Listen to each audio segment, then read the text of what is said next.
Now we are ready for planting, and as always the plants for this project were kindly provided by Denala Plants. Crimson Sky only had 3 aquatic plants, Dwarf Hairgrass, AR Mini and Rotala Bonsai.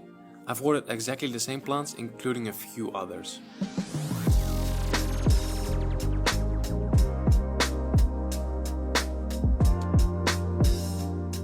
As expected, the Dwarf Hairgrass will take up most of the foreground to create a lush green carpet.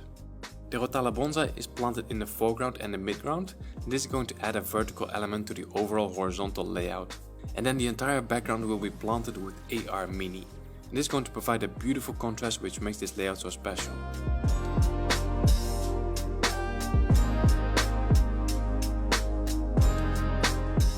Now for a little twist. The dragonwood has a lot of gaps, so I was thinking to add some moss. But using moss in a layout with dwarf hairgrass is a terrible idea.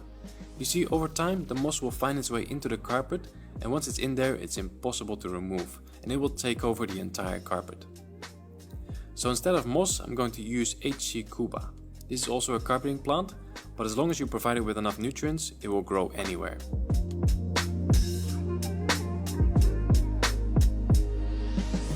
I also have a few gaps between the rocks and the wood, so I'm going to fill that up with some Pusa Philandra.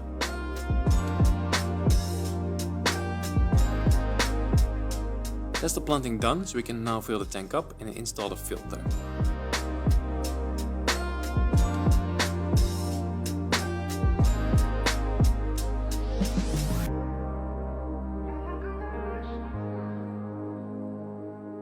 I'm also going to add a CO2 system, and I'll place the CO2 diffuser on the opposite side of the filter outflow.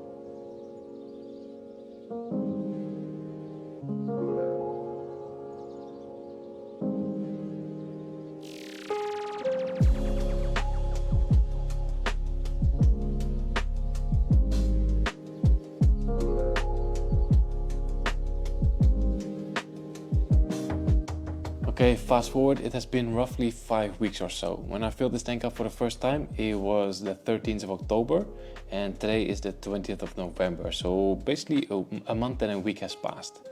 And this layout has been very smooth actually. Almost no startup algae and pretty good plant growth, especially with the HC Cuba, so the plant that's growing on the wood. I've actually already trimmed that once. All the other plants I haven't trimmed yet, but they're doing good. The dwarf hairgrass took a little bit of time. I think the first 2 or 3 weeks I didn't really see any growth, but right now we don't have a full carpet yet, but it's getting there.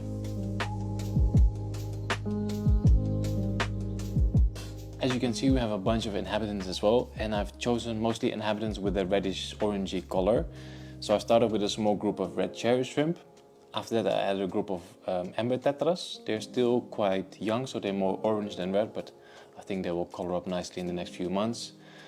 After that I added a cleanup crew with Cleton snails and sort of an autosynclus type of fish. They're not true autosynclus, but they look similar. And then a couple of days ago I added more red cherry shrimp and also a small group of dwarf rasboras. It's a mix between mosquito rasboras and phoenix rasboras, I think. So yeah, quite a lot of inhabitants, but at the same time it doesn't really feel crowded or busy, you know, so I'm actually really happy with it.